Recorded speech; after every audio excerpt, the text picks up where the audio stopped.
Alright, so here we go with the final installment of the mini UMK3 cabinet. As you can see, it's all done. I had some issues last night when I got the computer.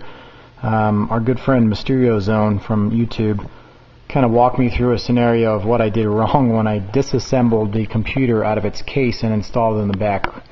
I'm not a real computer guru, and I guess what I did is I took off the heatsink off the processor, and that in turn heats up real quick and just shut the machine off, and I couldn't figure out why it was booting up and then just immediately shutting off. So as you can see, it's all done.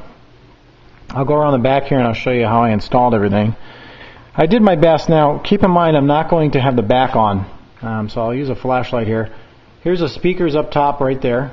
I just kind of have the speaker adjustment board dangling here.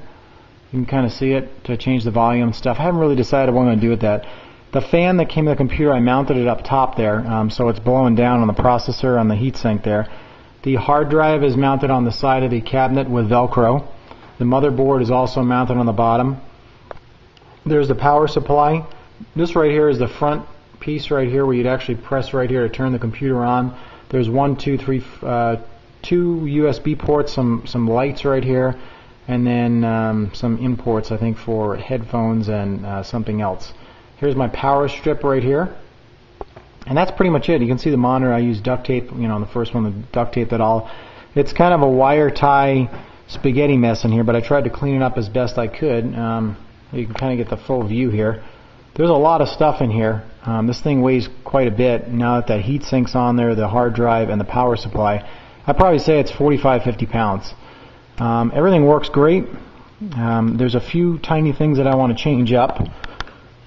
Number one being the control panel. When I drilled this, I thought I made it out of Lexan, and I made it out of plexiglass. And this is the reason why I don't like plexiglass. As you can see right here, when I was putting this in, it actually screwed through the plexiglass and cracked it. And then this gap that's right here between the control panel and the side of the cabinet here, I have to clean that up a little bit. What I need to do is ultimately sand down the side, take this whole piece apart, and then drill a new piece of Lexan. Because what was happening is the edge right here, as it came up, was hitting the red T-molding. So I took a razor blade and trimmed it. And if you looked at it close enough, you could tell this is a little skinnier, and then it gets fatter as it goes up. Other than that, the only other thing I need to make is that Z-bracket that closes up this gap right here. It kind of bolts to the top of this and puts a nice clean black lip across here. But other than that, it works fantastic. Everything lights up, everything works. I'll show you. Mysterio Zone did the computer for me, like I said, and it boots right into Maximus. I'm getting one thing. I'll show you. Just plug it in. The marquee light goes on, and it boots right up. And what you got to do is just turn the computer on, obviously, and by pressing this right here, all the pretty lights go on, speaker goes on, come around front, and you can see the obviously the Dell computer inside there. Takes a little while to boot up, maybe 30 seconds before you can actually get into Maximus. And like I said, there's one small thing. The monitor keeps on telling me that the resolution should be increased, which I did for the desktop, but I think when it's displaying the little Maximus video, it kind of wants to do the same thing.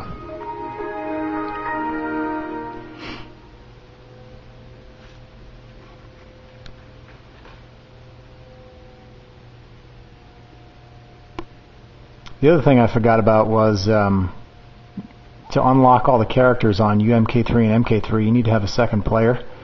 So at some point in time, I'm going to have to figure out which buttons are which for the player 2 and input those so I can unlock the hidden characters. But not a big deal. It'll give me something fun to do one day.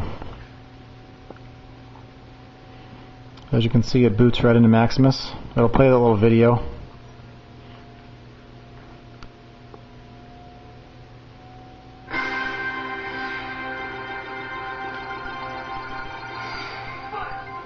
You can see this box right here. It says resolution notifier.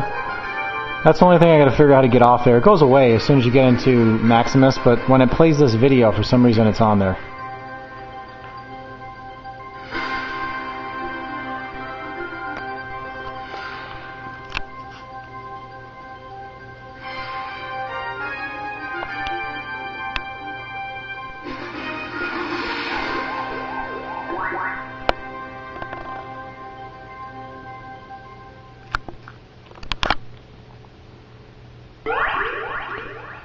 Okay, so we're in Maximus now.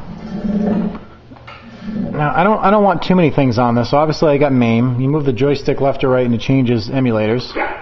So we got Sega Genesis, Nintendo, and then this is the batch files. I believe this is like the Mugen games.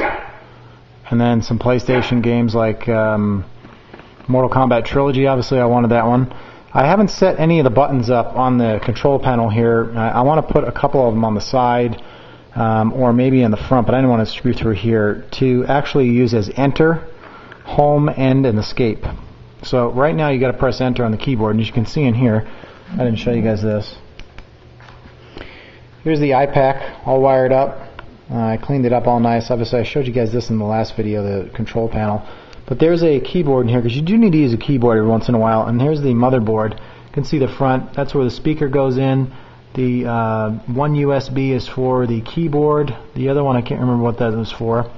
The iPack, I'm sorry. And then that blue VGA adapter is for the monitor, obviously.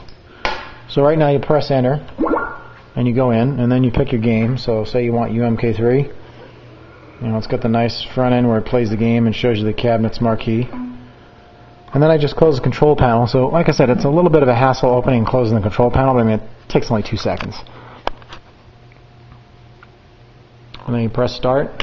Now we're up and running. Start again.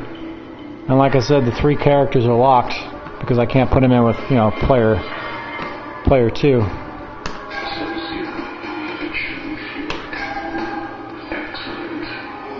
I'm going to let the computer kick my ass so you guys can see it play, but how nice the screen looks and the control panel and everything.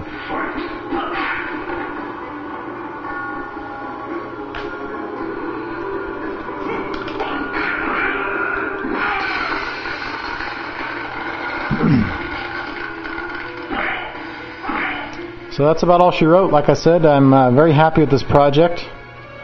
I think it turned out a lot better than I originally thought it was going to turn out, and the overall look of it, just it's very appealing when you put it on a bar top. You know, obviously you can see I have it on my kitchen counter here, how small it is, but it's, like I said, about 45-50 pounds. So I might do another one of these at some point in time, and I think I would probably do MK1, MK2, just so I could have the whole collection of these little minis. But I'm running out of room in the game room, in the garage, and everywhere else in the house. So I either buy a new house for all these arcade machines, or I, you know, kind of slim down the collection. So there we have it, mini Bartop UMK3. Thanks for watching.